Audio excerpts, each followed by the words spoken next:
그렇다면 한동훈 대표와 국민의힘 내 친한계가 지목한 이른바 김건희 여사 라인은 누굴 말하는 걸까요? 여권에선 일곱 간신이라는 표현과 함께 대통령실 전현직 비서관과 행정관 7명의 이름이 나돌고 있는데 당사자 일부는 억울하다는 반응을 보이기도 했습니다. 구승은 기자가 보도합니다.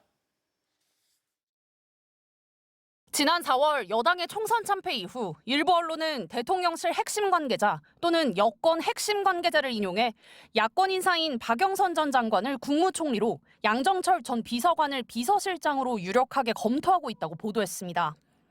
파격적인 인사인 만큼 관심과 논란이 컸는데 대통령실은 검토한 바 없다, 황당하다고 강하게 부인했습니다. 하지만 다른 언론사들이 다시 대통령실 관계자를 인용해 유력 검토하는 것은 맞다고 거듭 보도했습니다.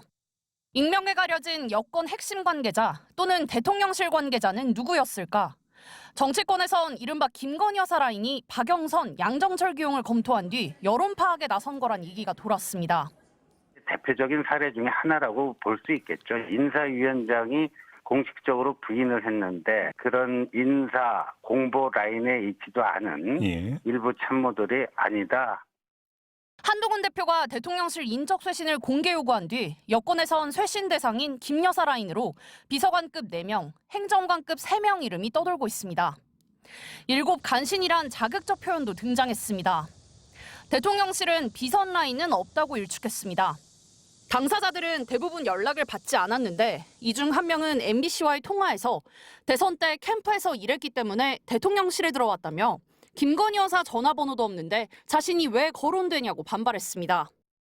대통령실과 당사자들의 부인에도 불구하고 이들의 위세에 대한 소문은 끊이지 않았습니다. 7명 중 1명의 공공기관장 내정서를 두고 대통령실 고위 인사가 문제 있다고 지적했는데 오히려 이 고위 인사가 질책을 받았다는 소문이 대표적입니다. 여론조사 기관 리얼미터의 조사에서 윤 대통령의 국정 지지율은 25.8%로 2주 만에 다시 역대 최저치를 기록했습니다. 한동훈 대표는 인적 쇄신 요청을 수용하면 국민 신뢰를 회복할 계기가 될 거라고 대통령실을 압박했습니다. 재보궐선거 이후 이뤄질 독대에서 김 여사 문제에 대한 해결을 요구할 한 대표에게 윤 대통령이 어떤 답을 내놓을지 주목됩니다. MBC 뉴스 구승은입니다.